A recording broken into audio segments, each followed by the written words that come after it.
Todo pastor trabalha para ser como o bom pastor?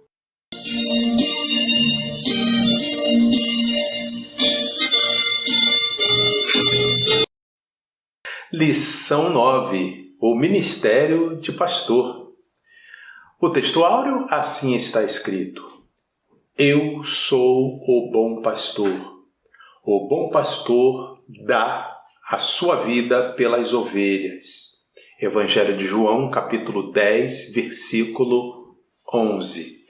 Verdade prática. Por meio do ministério pastoral, conduzimos as ovelhas ao Supremo Pastor, Jesus Cristo.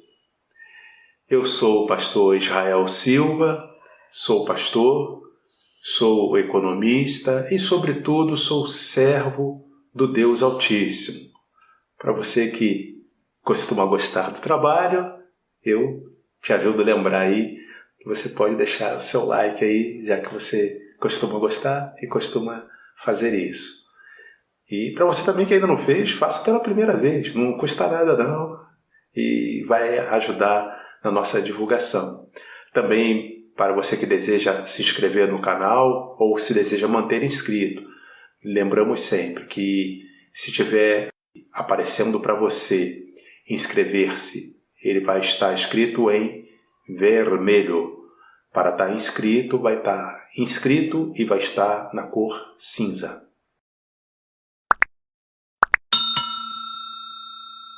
A leitura bíblica em classe recomendada será no Evangelho de João, capítulo 10, versículos 11 e 14, na Epístola de Paulo a Tito, capítulo 1, versículo 7 a 11, e 1 de Pedro, capítulo 5, versículo 2 a 4. É 1 de Pedro, ou o completo seria a primeira epístola de Pedro. Eu estava escutando no rádio e pessoas ensinando Bíblia e falando primeiro, Pedro. Não é a maneira correta de se falar. E nisso Deus tem colocado no meu coração, né? Se a gente pode ajudar nesse ministério do ensino, então é melhor fazê-lo, porque senão a gente ficaria só apontando falhas aqui e ali e não faria nada para cooperar. Então, diga sempre 1 de Pedro, ou se quiser ser completo, primeira epístola de Pedro. É diferente de Tito. Tito é a epístola de Paulo a Tito, ou na epístola a Tito. Aí pode ser, porque Paulo escreveu para Tito. João, capítulo 10, versículo 11. Eu sou o bom pastor dá sua vida pelas ovelhas. Esse versículo de abertura é o mesmo do texto áureo. Quem está dizendo isso é o Senhor Jesus. Versículo 14. Eu sou o bom pastor e conheço as minhas ovelhas, e das minhas sou conhecido. É fácil, talvez até todo mundo saiba, mas vai que, né? Então é melhor a gente dizer. Jesus aqui está chamando de ovelhas o seu povo, aqueles que fazem a sua vontade, a reunião de pessoas que formam a sua igreja. Cada um desses pequeninos, que é outra linguagem que o Senhor também usa, é esse conjunto que ele chama de minhas ovelhas. Interessante. Jesus fala de homens e mulheres chamando de ovelhas. Ele não chama de carneiros. Poderia, né? Alguém podia dizer, poderia, por que que não é? Bom, por que que não é? Ainda não está no tempo de eu te dizer, não, que nesse momento também eu não tenho uma boa resposta. Mas Jesus chama cada um de suas ovelhas. Eu, pastor Israel, sou ovelhas do Senhor e Salvador Jesus Cristo, graças a Deus. E se você também é ovelha, diga aí, amém. Aí mesmo aí, você e seu celular, você aí no seu computador, no seu PC, na televisão, diga também amém se você é ovelha do Senhor Jesus Cristo. Tito, capítulo 1, versículo 7. Porque convém que o bispo seja irrepreensível como despenseiro da casa de Deus, não soberbo, nem iracundo, nem dado ao vinho, nem espancador, nem cobiçoso de torpe ganância. Vai ter gente aí que já diz, não entendi uma palavra. Também não é assim, né? Vamos lá, vamos tentar colocar uma linguagem mais simples aqui. Porém, convém que o bispo, importante citar, nesse momento, ali no primeiro século principalmente, usava esse termo bispo igual a presbítero, igual a pastor e igual a ancião. Tudo isso sinônimo para se referir ao líder de uma igreja local. Então é disso que está sendo falado aqui. Como despenseiro, esse despenseiro é que cuida da despensa. Na nossa realidade aqui, na nossa linguagem aqui do português do Brasil, a gente veria como mordomo de uma casa. Pois é esse despenseiro que ele está falando aqui. Como despenseiro da casa de Deus, ou seja, cuida dos negócios da casa de Deus. Não soberbo, nem iracundo. Iracundo é a pessoa raivosa, é a pessoa que se ira com facilidade. É disso que está falado. Nem dado ao vinho, nem espancador, nem cobiçoso de torpe ganância. Cobiçoso é a pessoa que cobiça. Aliás, é um pecado muito sério, porque ele aparece no Antigo Testamento, aparece lá entre os 10 mandamentos, e não cobiçar. E geralmente as pessoas reduzem, então se usa, olha, é um mandamento que está escrito, se perguntar, não cobiçar o quê? Não cobiçar a mulher do próximo. Né? Mas não é só isso que está escrito. Isso está escrito, mas o texto continua. Não cobiçar a mulher do próximo, nem o gado do seu próximo, nem coisa alguma de seu próximo. Então, na nossa realidade hoje, seria não cobiçar nem o carro do seu próximo, nem o emprego do seu próximo, nem os dons do seu próximo, não cobiçar. E também é importante dizer, né? Será que se a pessoa disse, eu queria cantar bem como fulano de tal, queria pregar como o pastor Israel, queria ensinar como o pastor Israel, isso ele não está cobiçando, ou queria pregar como o pastor fulano de tal, não está cobiçando? Não necessariamente. A cobiça, ela é cobrada por Deus quando ela é acompanhada de um segundo pecado, porque ela precisa de um segundo pecado para se materializar. É muito claro e acontece, por exemplo, lá nos dias de Davi. O pecado de Davi, vou ter que falar para poder ajudar aqui no exemplo, né? Deus fica irado contra Davi porque Davi cobiçou a mulher de Urias e adulterou com ela. Por isso Davi teve os problemas que teve com sua família principalmente, mas isso é assunto para uma outra lição, só para dar um exemplo. Então aqui, nem cobiçoso de torpe ganância, ganancioso, e torpe é aquela ganância negativa, né? É a questão da ambição. Às vezes você fala assim, fulano é muito ambicioso. Depende. A ambição ela pode ser boa. De que ambição nós estamos falando? A pessoa é muito trabalhadeira, o homem ou a mulher muito trabalhadeira porque ele quer subir na vida, quer melhorar a sua situação financeira, econômico-financeira, então ele gosta de trabalhar. Difícil alguém gostar de trabalhar, né? Mas ele gosta de trabalhar para ganhar dinheiro. No final, ele gosta de ganhar o dinheiro fruto do seu trabalho. Essa acho que é a melhor expressão. Isso aí é uma ambição que a gente costuma colocar, mas é no bom sentido, que ele fala que é torpe ganância. A torpe ganância é tomar alguma coisa de alguém a qualquer custo e de forma honesta ou desonesta, tanto faz. E claro, o pecado será se for de forma desonesta. Então, por isso que fala aqui que o bispo não pode ser de torpe ganância. Vamos seguindo. Versículo 8. Mas, dado a hospitalidade, amigo do bem, moderado, justo, santo, temperante. Então aqui são adjetivos bem conhecidos. Talvez o mais difícil aqui na nossa realidade de Brasil seja justamente a hospitalidade.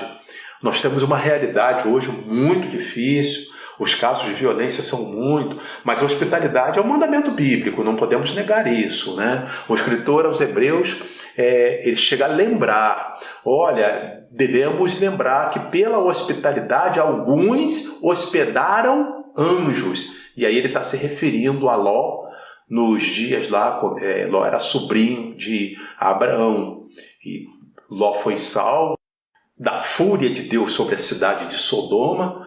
Antes disso, Ló havia hospedado os 2 anjos de Deus. Então, a hospedagem é um bem, é um mandamento. A questão é como fazer. Aí vai ter que examinar cada caso, você vai ter que orar, consultar o Senhor, pegar as referências, pedir sabedoria a Deus para fazê-lo. Eu sou grato a Deus pelas pessoas que já me hospedaram e não foram poucas.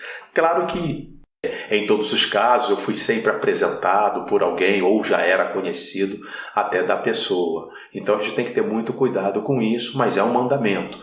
Se alguém disser, olha, não hospede ninguém, não bote ninguém na sua casa. Aí, como se diz, ninguém, aí está se referindo a muita coisa. Aí generalizou. Então é preciso saber do que está se falando. Se você não tiver as informações, aí você é o dono da sua casa, você é que tem que cuidar pela segurança da sua casa e da sua família, você tem todo o direito de dizer sim, dizer não, se você não tiver as informações que você entender como sendo necessárias para hospedar. Versículo 9. Retendo firme a fiel palavra. Quando se fala em palavra, sim, a palavra é a palavra de Deus, que é conforme a doutrina. De novo, a doutrina. De que doutrina estamos falando? Doutrina das Sagradas Escrituras. Para que seja poderoso tanto para admoestar com a sã doutrina, como para convencer os contradizentes. Bom, aqui está falando da capacidade que precisa ter ele chamou de bispo, né? Então é o líder da igreja local. Na nossa realidade, a maioria dos meus ouvintes possivelmente estarão acostumados com pastores. E nesse caso aqui, que ele seja poderoso para demonstrar, esse poderoso aqui talvez fosse, a palavra melhor apresentar se fosse sábio. Mas é poderoso também, porque o que faz realmente mudar a situação é o poder na palavra, e é o poder do Espírito Santo. Então é necessário o conhecimento, mas é necessário também a unção de Deus. Versículo 10. Porque há muitos desordenados, faladores, vãos e enganadores, principalmente os da circuncisão. Aqui Paulo recomenda especial atenção para esses aqui, os da circuncisão, certamente judeus que diziam ter aceitado a palavra do Senhor. Mas o que acontece quando o evangelho foi pregado na primeira geração, né? A partir do Pentecostes, pronto. Naquela primeira geração, milhares de pessoas se convertendo ao Senhor. Mas aí houve uma questão entre aquele grupo de pessoas que aceitavam Jesus como Salvador, os que eram judeus. Os que eram anteriormente judeus, eles tinham por hábito a circuncisão, aqui falando dos homens judeus. Eles tinham por hábito a circuncisão. E aí houve até essa questão, mas vem cá, mas para a salvação, não tem que continuar com a circuncisão, e isso aí houve uma celeuma muito grande, e até que houve uma reunião, o Concílio dos Apóstolos, narrado no livro de Atos. Vou deixar aqui a referência para você. E houve então essa reunião dos principais da igreja, ali estava Tiago, estava Pedro, e entenderam que não era necessária a circuncisão. Mas Paulo está escrevendo isso a Tito tempos depois, porque houve aqueles que mesmo assim continuaram insistindo que para ser cristão teria que se circuncidar. Então por isso que ele está falando aqui, especialmente os que são os da circuncisão. São aqueles que ficam, não, tem que circuncidar sim. E já não era mais necessário. A coisa ficou em aberto. Se quiser fazer, façam. Mas não é necessário. Não é um mandamento mais para ser salvo na pessoa do Senhor Jesus Cristo. Versículo 11. Aos quais convém tapar a boca, homens que transtornam casas inteiras, ensinando o que não convém, por torpe ganância. E aí é aquela ideia, né, de se fazer de sábio, se fazer de conhecedor. Tá vendo como eu te ensinei? Se você não soubesse, você não iria poder caminhar. Estavam te enganando, quando quem está enganando é ele. E aí, para tirar proveito disso, geralmente proveito emocional dos donos da casa, tirar alguma vantagem financeira e assim por diante.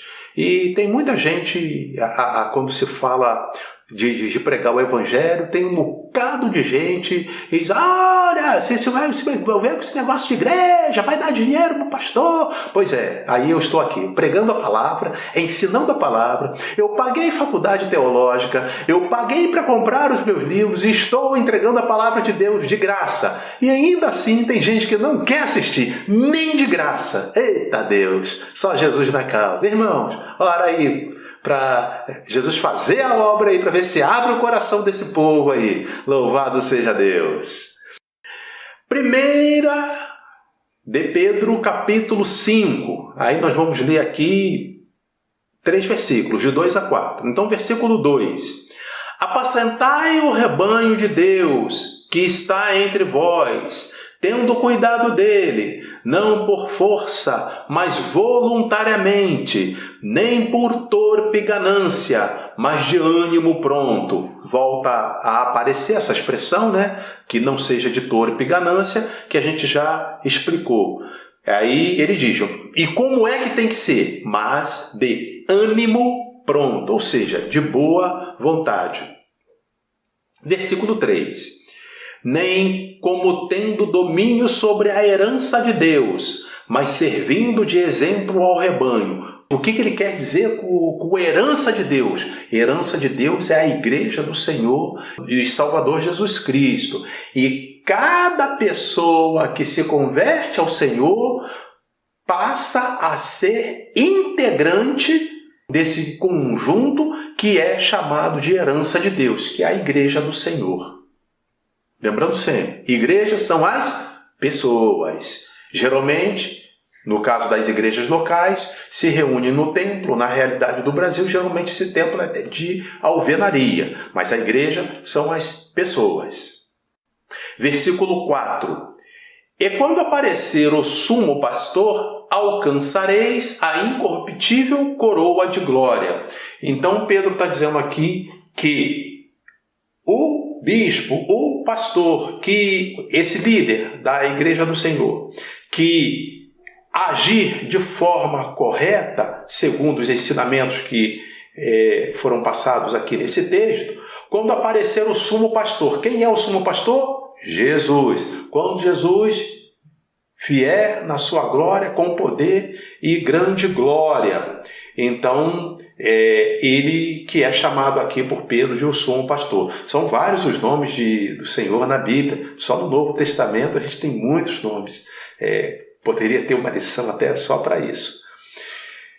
Alcançareis a incorruptível coroa de glória, ou seja, é a coroa de que fala, por exemplo, lá em Apocalipse, né? Eis que venho sem demora, texto no quadro. Guarda o que tens, texto na tela. para que ninguém tome a tua coroa. O objetivo geral dessa lição é refletir sobre a missão de um pastor. Ser pastor sempre foi uma tarefa árdua. Muitas são as demandas internas e externas da igreja local. Entre elas, o cuidado para com as pessoas do rebanho, visita a enfermos, questões relacionadas à administração eclesiástica e o constante desafio de se dedicar à oração, à pregação e ao ensino da palavra de Deus. Bom, aqui falou a questão da visita a enfermos, e essa visita a enfermos poderia a gente estender até a visita a enfermidades espirituais. Seria, por exemplo, uma visita para falar de Jesus para uma pessoa que abre sua casa e ainda não tem o Senhor como Salvador e abre sua casa para receber as pessoas da igreja. No entanto, na realidade de Brasil, nós estamos ainda sob efeito da pandemia. Hoje é dia 26 de maio de 2021. Portanto, estamos aí com as restrições sanitárias e aí certamente o crente, o pastor, aqui a lição está sendo mais voltada, para a liderança. Então, o pastor vai ter que avaliar onde é que ele pode ir, onde ele não pode ir. Na maioria dos casos, vai ter dificuldades para fazer essa visita. E aí, como eu já adiantei, eu acho que foi no trimestre passado, eu comecei a falar nisso. Os dons, as 3 características. Em primeiro lugar, o dom é de Deus. Em segundo lugar, o dom é da pessoa, do vaso. Então, estamos falando de pastor, ministério do pastor. Quem é o dono do dom? Em primeiro lugar, Deus. Em segundo lugar, a própria pessoa, que é o pastor. E esse dono do dom, esse dono pessoa, é o encarregado de administrar o dom. Ou seja, saber onde, como e quando esse dom deve ser utilizado. Aí, cada um vai ter que fazer a análise da situação conforme o caso. O dia a dia pastoral é desafiador a quem é vocacionado por Deus para apacentar. Apacentar é tomar conta das ovelhas, Esse termo é utilizado aqui, quando o pastor está pastoreando um grupo de irmãos que formam a igreja local. Pode ser usado esse termo aqui, está apacentando o seu rebanho de ovelhas. O seu rebanho, na verdade é de Deus, mas o rebanho que Deus lhe confiou. Somente pela graça e o amor do Pai é possível encarar tão grande responsabilidade. Por outro lado, uma liderança madura e servidora é imprescindível ao desenvolvimento da igreja local. Assim, a lição de hoje abordará esse importante ministério. Essa lição será ministrada em 3 capítulos, sendo o capítulo 1, Jesus, o sumo pastor. Capítulo 2, as características do verdadeiro pastor. E capítulo 3, o ministério pastoral. Então, sem mais delongas, vamos ao capítulo 1, Jesus, o sumo pastor. A expressão grande pastor das ovelhas, que aparece em Hebreus, capítulo 13, versículo 20, refere-se diretamente à sublimidade do Senhor Jesus como pastor no Novo Testamento. Marcado pela humildade e despojamento da sua glória, ele foi chamado grande em seu nascimento. Referência de Lucas capítulo 1, versículo 32. O adjetivo grande enfatiza o quanto o Nazareno é incomparável e mediador da nova aliança de Deus com os homens. Aqui a gente pode adiantar que esse termo grande como ele está colocado aqui, talvez a gente, na nossa linguagem aqui no Brasil, é o que se aparece melhor quando a gente fala maior. Então, Jesus é nosso pastor maior. Quer dizer o quê? Ele é o líder de todos os pastores. E esse grande aqui, ele tem essa visão no sentido de maior. O adjetivo grande enfatiza o quanto o Nazareno é incomparável e mediador da nova aliança de Deus com os homens. Jesus Cristo é o supremo pastor em todos os aspectos. Ele venceu a morte e libertou o homem da prisão do pecado. Ele é Deus.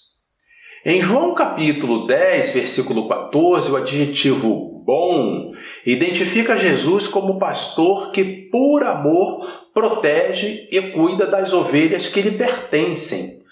Por isso, ele é o bom pastor. Atenção! Às vezes alguém pode falar, fulano de tal é um bom pastor, mas aí o termo já não é tão preciso, né? Jesus é o bom pastor, então já é uma expressão consagrada. A gente deve evitar. Se bem que Jesus é o com artigo definido, o bom pastor.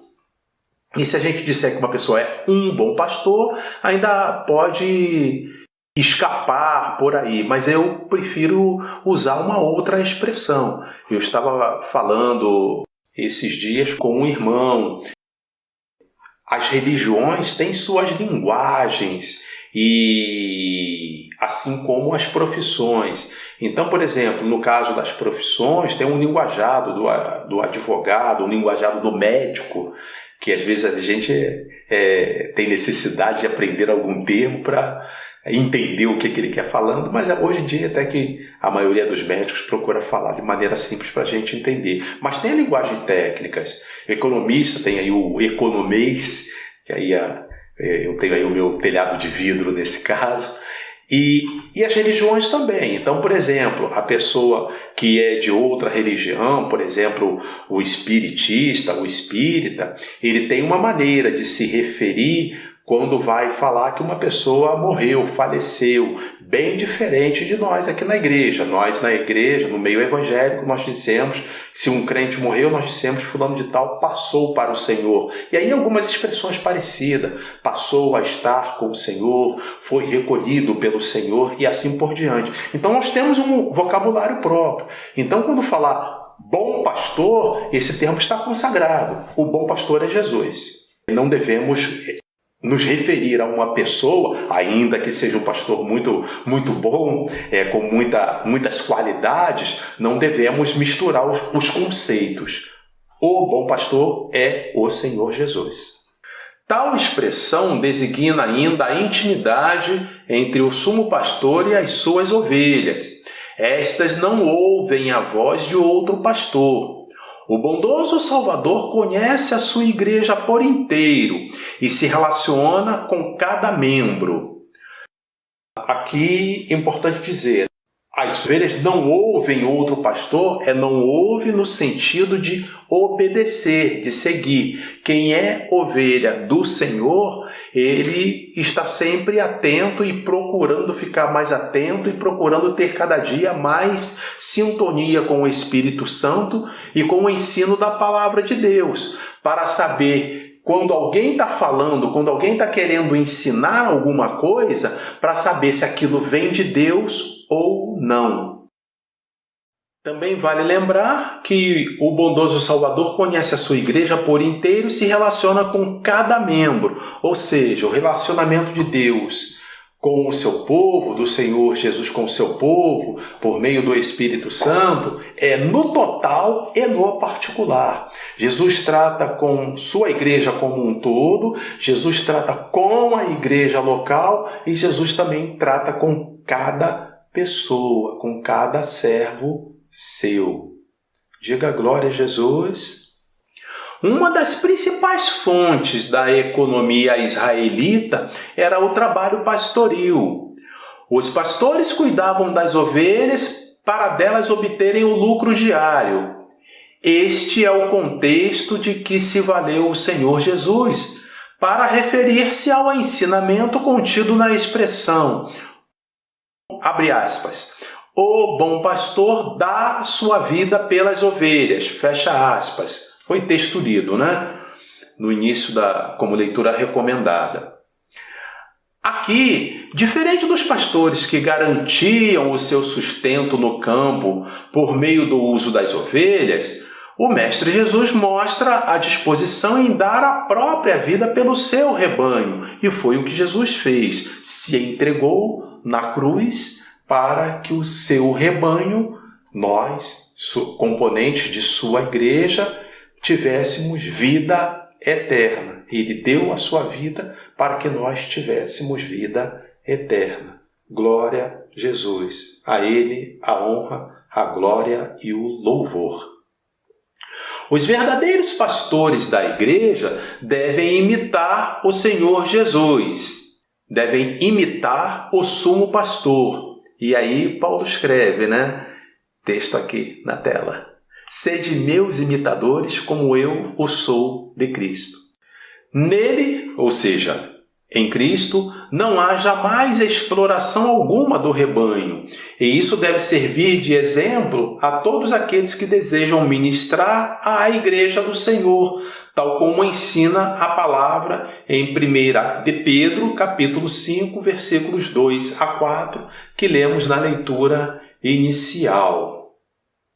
Ilustra nesse capítulo 1 o texto que está em Lucas, capítulo 15, versículos de 4 a 7, que é a parábola da ovelha perdida.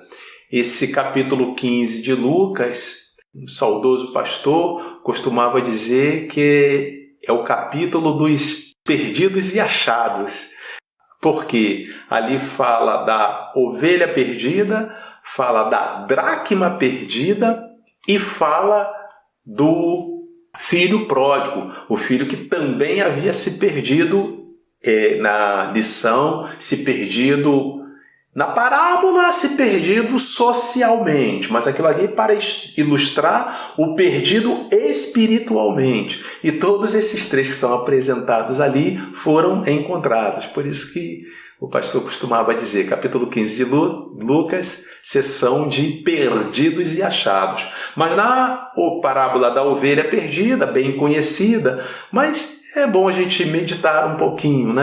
Jesus diz que, por meio dessa parábola, que um pastor, ele tinha 100 ovelhas e certa vez, quando ele foi fazer a contagem, viu que faltava uma. Então ele pegou essas 99, deixou no aprisco, né, que seria o curral, que a gente chama mais aqui, e foi procurar essa outra.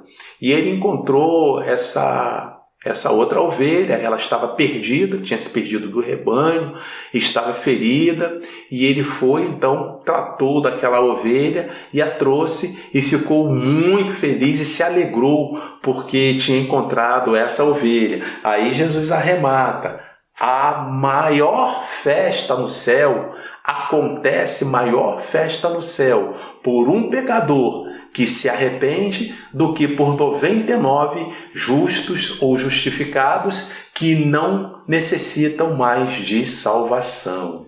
Diga glória a Jesus.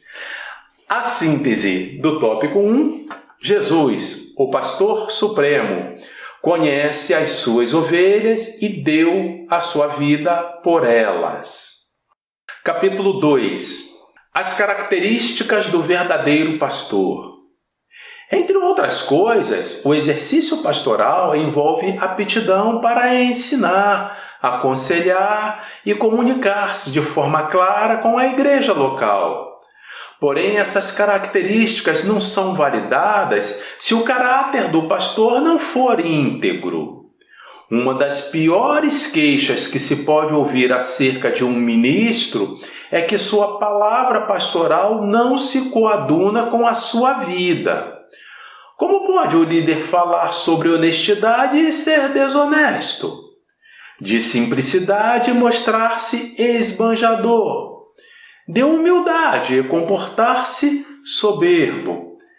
A melhor palavra pastoral é a vida do pastor em sintonia com a mensagem do Evangelho que ele proclama. É claro que esse texto aqui, ele ajuda, ele acaba exortando aqui os pastores, mas também é verdade, né? O perfeito só o Senhor Jesus. Nós já lemos lá quando falamos da lição sobre o ministério dos apóstolos, foi bem enfatizado. Nenhum dos apóstolos eram perfeitos. E ainda lembramos, as imperfeições que são deslizes eventuais são perdoadas pelo Senhor, mas esse deslize não pode ser um pecado grosseiro. E aí eu fiz a diferença daqueles 12 escolhidos. O pecado de Judas Iscariotes, que traiu o Senhor, era um pecado grosseiro. Por isso, Judas Iscariotes se perdeu, se suicidou e perdeu a salvação. O texto bíblico de 1 Timóteo, capítulo 3, versículos 2 e 3, afirma que o bispo não deve ser dado ao vinho, espancador, ou seja, não deve ser dado ao vinho, não deve ser espancador, não deve ser cobiçoso de torpe ganância, não deve ser contencioso ou não deve ser também avarento. A recomendação é que o obreiro seja moderado. A igreja, o corpo de Cristo, precisa contemplar em seu líder sinais claros do fruto do Espírito, tais como autocontrole, mansidão, bondade e amor. Estas características denotam idoneidade moral e maturidade espiritual. A mesma postura moral que o pastor atesta aos fiéis deve ser demonstrada igualmente aos infiéis. Aqui eu me lembro de algo bem interessante.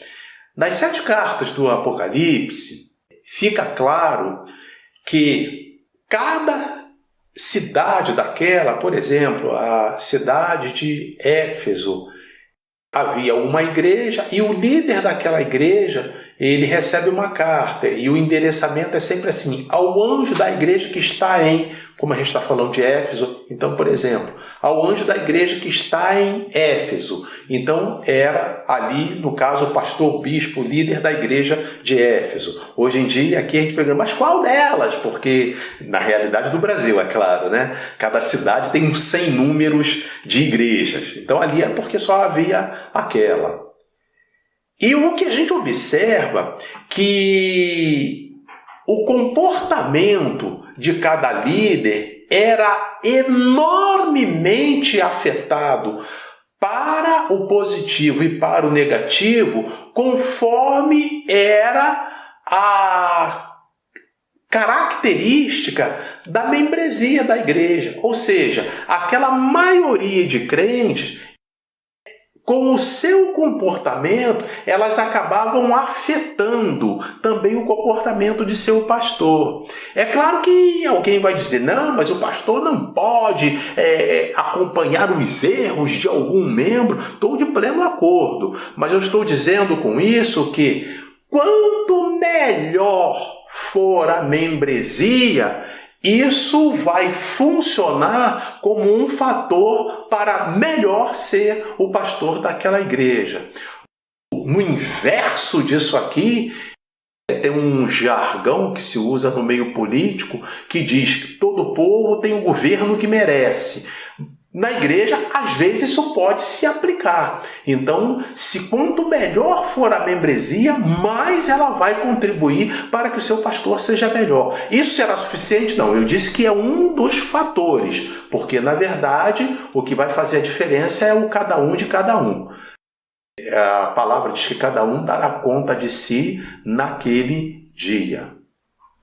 Não podemos esquecer que antes de ser exemplo para a igreja local e como os de fora, o ministro do Evangelho, em primeiro lugar, deve ser o exemplo para a sua própria família, sua primeira comunidade e igreja. Ou seja, a família do líder é sua primeira comunidade e é sua primeira igreja. Governar a própria casa com modéstia e equilíbrio, criando seus filhos com respeito, é o testemunho que toda família cristã deseja experimentar na convivência sadia com o pastor, que é esposo, pai e avô. Muito prazer. Pastor Israel, esposo, pai e avô. Oh, netinhos lindos, abençoados. Portanto, todo obreiro deve cuidar bem de seu lar, pois sem o devido respaldo deste, o seu ministério jamais terá credibilidade. Síntese do tópico 2. Do pastor espera-se um caráter íntegro, um exemplo aos fiéis, aos infiéis e a toda a sua família. Capítulo 3. O ministério pastoral. O termo pastor no Novo Testamento tem o significado de apacentador de ovelhas. De acordo com esta definição, podemos afirmar que a principal missão de um ministro é cuidar das pessoas que receberam Cristo como Salvador, dando-lhes alimento espiritual por meio do ensino da palavra de Deus, como encontramos no livro do profeta Isaías. O verdadeiro pastor cuida das ovelhas com zeloso amor e compaixão, entregando-se totalmente às suas demandas.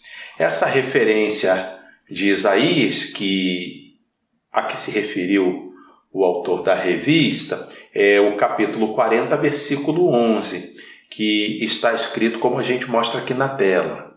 Como pastor apacentará o seu rebanho, entre os braços recolherá os cordeirinhos e os levará no seu regaço. Regaço, o sinônimo é colo. As que amamentam, ele as guiará mansamente. Falamos já há lições atrás que o profeta Isaías, ele acaba sendo chamado de profeta messiânico pela quantidade e, logicamente, qualidade, mas pela grande quantidade de profecias que ele tem do Messias, do que seria, desde o nascimento, o ministério do Senhor Jesus Cristo e até de coisas que ainda vão acontecer. E esse versículo 40 aqui, ele está profetizando acerca do Senhor Jesus. Olha só, Isaías profetizando aí cerca de 700 anos antes de Cristo. Então, Isaías capítulo 40, versículo 11. Como pastor apacentará o seu rebanho. Quem que apacentará? O Senhor Jesus. Entre os braços recolherá os cordeirinhos. Quem são os cordeirinhos? São as crianças. E Jesus disse: deixai vir a mim as criancinhas, porque dos tais é o reino dos céus. E os levará no seu regaço, levará em seu colo. Tem a passagem, que as mães levavam os filhos para que Jesus lhes impusesse as mãos e os abençoasse. E diz ainda: as que amamentam, ele as guiará mansamente. Eu creio que aqui seria um figuro, literalmente, as mães que amamentam. O Senhor Jesus tem todo o interesse que a criança nasça, que a criança venha a nascer com saúde. Então, literalmente, é isso. E, por outro lado, também a gente pode colocar aqui a questão espiritual. As que amamentam, ou seja, significa o quê? Que estão alimentando uma criança. No ponto de vista espiritual, um novo convertido, ele é comparado na Bíblia, é a comparação aqui nesse sentido bíblico, tá? É comparado a uma criança. Paulo chega a escrever sobre isso. Então, há aqui esse interesse do Senhor Jesus, que isso seja feito da melhor maneira possível. Por isso que ele diz, as que amamentam seriam as mães que estão amamentando. Ele, o Senhor Jesus, as guiará mansamente. Então agora, os servos do Senhor, e por exemplo, no caso até o próprio pastor, que está cuidando das pessoas recém-convertidas, ele os guiará mansamente. É o quê? O Senhor Jesus terá a paciência necessária para que esse desenvolvimento seja feito. Para que as crianças são alimentadas? Para que tenham saúde, para que cresçam saudáveis. Na linguagem espiritual, cresçam na graça e no conhecimento do Senhor. A missão pastoral também é múltipla, pois o ministério envolve o ensinamento, o aconselhamento, a evangelização e missões, bem como a pregação expositiva da palavra de Deus, que é o seu mais importante empreendimento. Eu cheguei a falar recentemente, lembrar um irmão desse conjunto de coisas aqui. Jesus disse, ide por todo mundo, pregai o meu evangelho a toda criatura. Isso é a grande comissão. Mas aí alguém, um irmão que dizia, né? Existe a missão, mas nós fazemos missão porque pregamos o evangelho em casa, porque pregamos para o vizinho. Aí eu expliquei para ele, na teologia moderna tem diferença disso aí para a gente abordar. Então, por isso que a gente fala de evangelismo e fala de missões. Evangelismo é exatamente isso. É você dar um bom testemunho na sua casa, na sua família, entre os seus parentes, você está evangelizando, né? E quando se fala de missões, aí já é um deslocamento feito principalmente com esse objetivo. É possível aproveitar e unir as duas coisas? A pessoa é crente, a pessoa gosta da obra de Deus, mas é também um profissional secularmente, e de repente Deus abre uma porta numa cidade distante. Aí ele vai para lá e chega lá, ele começa a ver que tem portas abertas para pregar o evangelho, acaba fazendo um trabalho missionário. Isso pode acontecer, e às vezes até se valer disso mesmo, mas é importante separar. Quando o missionário ele sai, é enviado pela igreja, e alguns saem por conta própria, aquele livro que eu apresentei na lição passada, né? A lição passada foi o quê? O Ministério de Evangelista. Nós estamos na lição 9 e foi a lição 8. Aí eu apresentei aquele livro, Heróis da Fé. Então ele fala, por exemplo, de Hudson Taylor. Ele fez boa parte de seu ministério, desenvolveu, atuou, exerceu grande parte de seu ministério sem o apoio financeiro da igreja que o sustentava. E consta nesse livro Heróis da Fé, e assim ele prosseguiu. Mas aí eu digo que é importante a gente ter essa clareza. A pessoa saiu de um país para outro país, estamos falando de missões transculturais. Então, pessoas têm chamada para isso, fazem isso, e nós que acreditamos no Evangelho, que cremos no Evangelho, que amamos o Evangelho, devemos apoiar, ajudar como puder. Geralmente as pessoas dizem, pode deixar que eu vou orar. Uma parte diz que vai orar e ora mesmo, mas outra parte diz que vai orar. Quando não está envolvido, não tem coragem de dar sequer 10 centavos de oferta, dizer que vai orar, é muito difícil dessas duas coisas estarem juntas.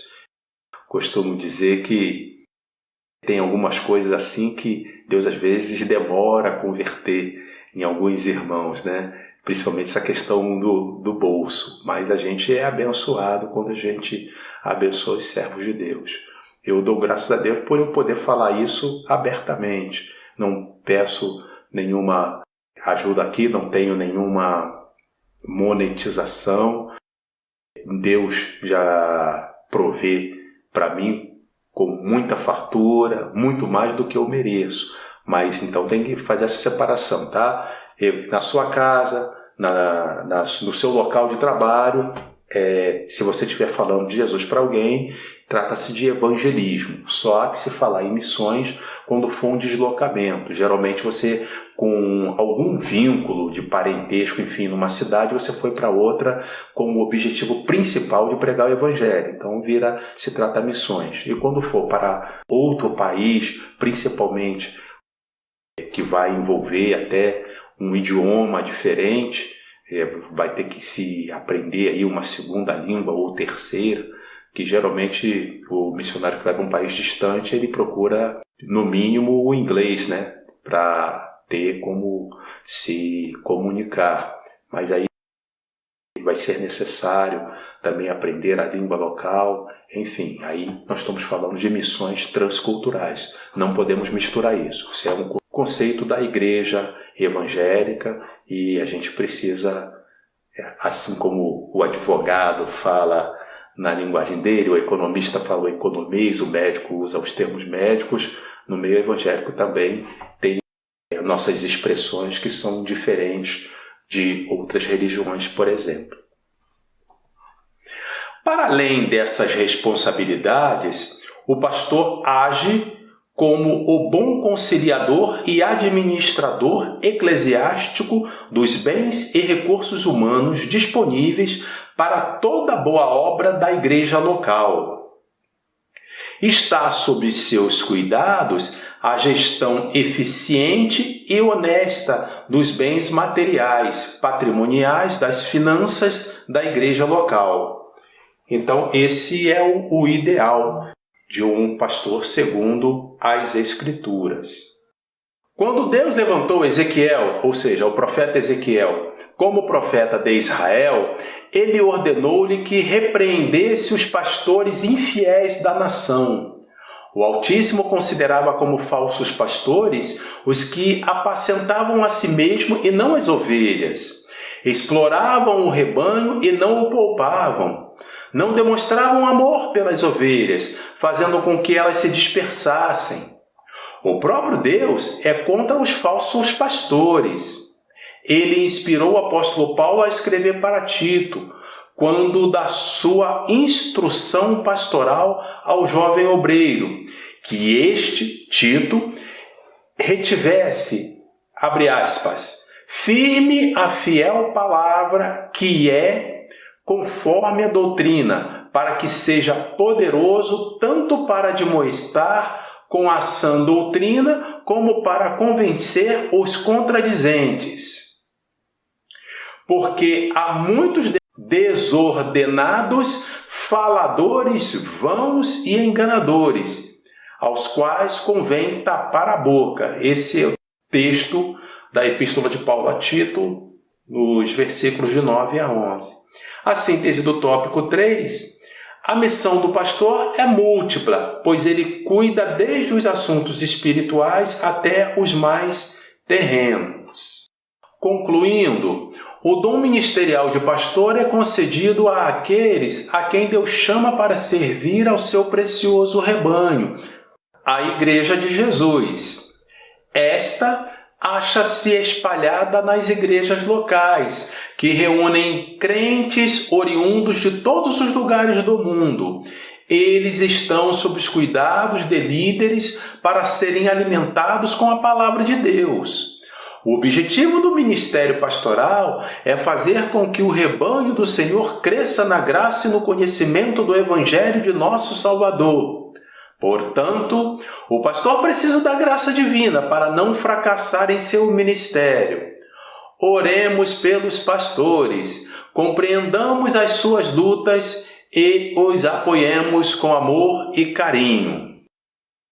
Importante também a gente notar que essa metáfora que a Bíblia faz dos fiéis do Senhor com as ovelhas, e aí a partir daí ele chama cada líder de igreja local, a Bíblia chama de pastores ou bispos, e como a gente já explicou anteriormente, e sendo Jesus o sumo pastor, que na nossa linguagem aqui no português do Brasil a gente poderia dizer o pastor maior, Aí, mas tem termos bíblicos para isso, tá? Que é o sumo pastor.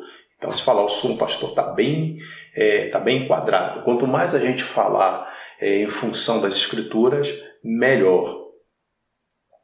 E aí, o interessante é que a gente tem uma lição que se aplica bem a esse conjunto todo que nós estamos falando.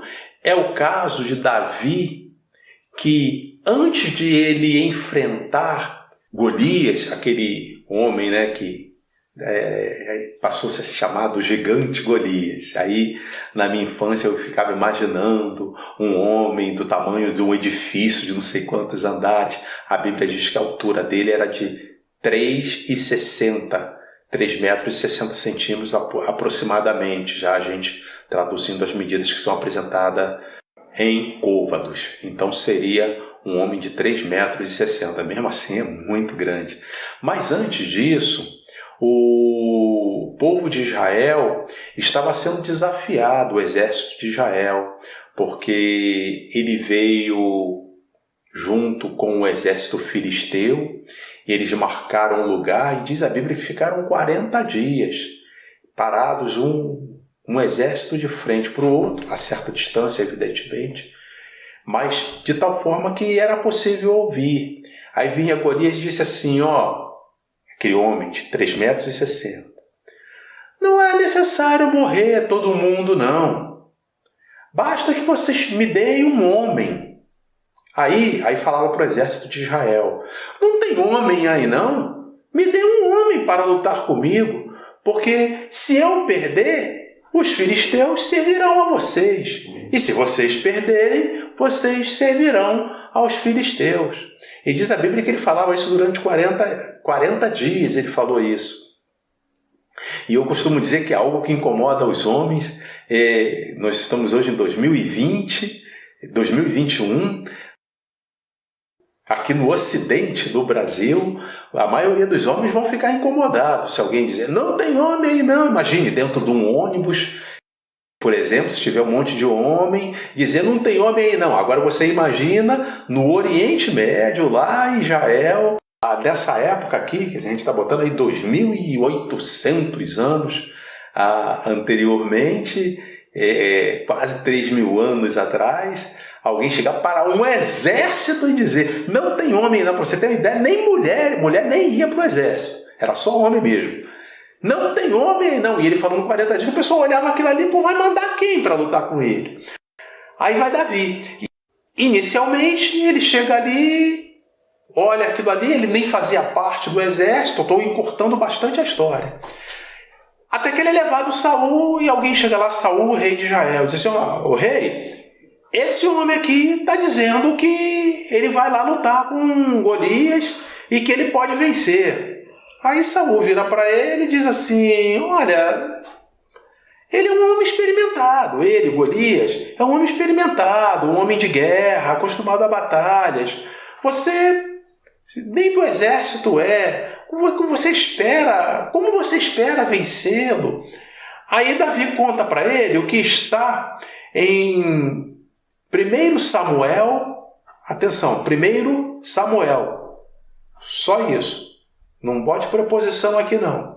Capítulo 17, versículos de 34 a 37. E que aí eu vou deixar aqui na tela.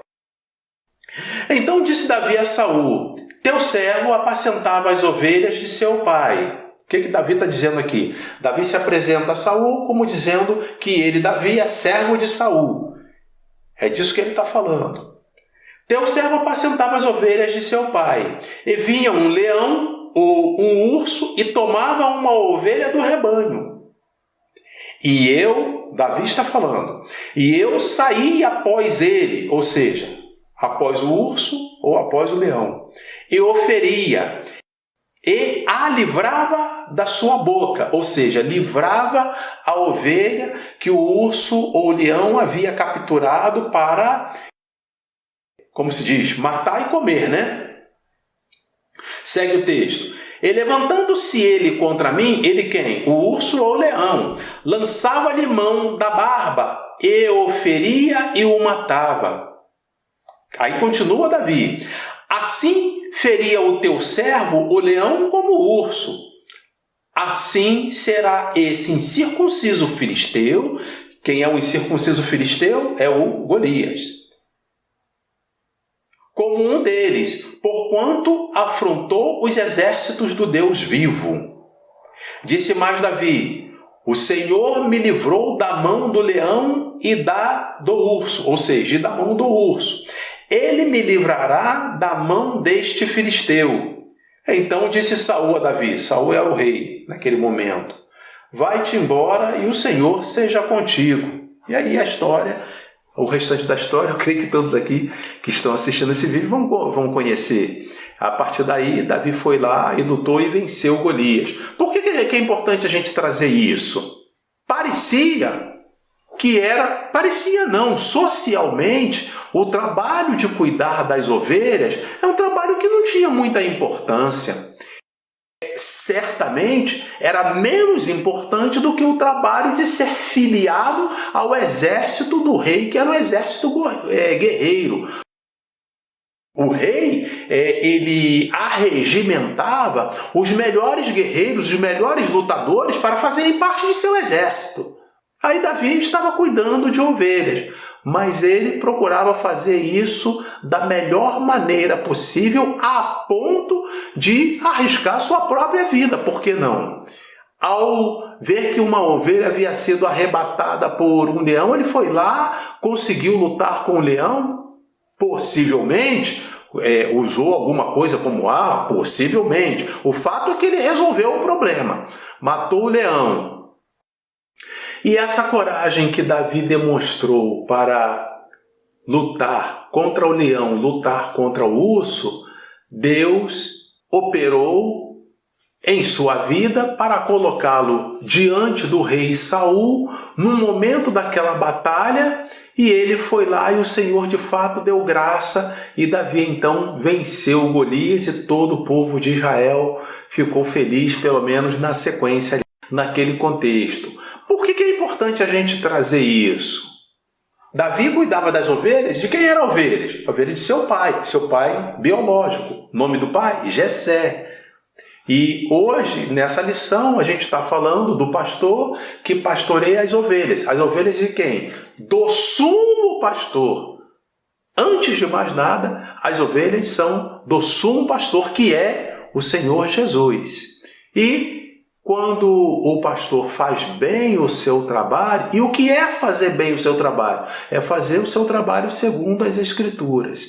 Ele certamente será muito bem recompensado pelo dono das ovelhas, que é o Senhor Jesus.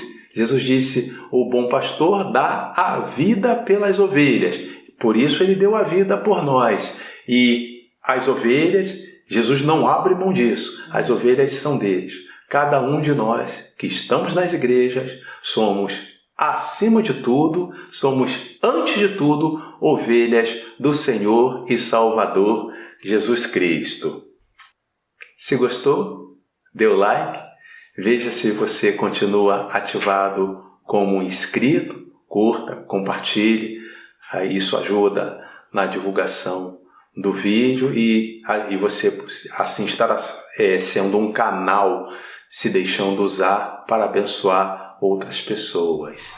E Deus abençoe você e sua casa, em nome de Jesus. Amém.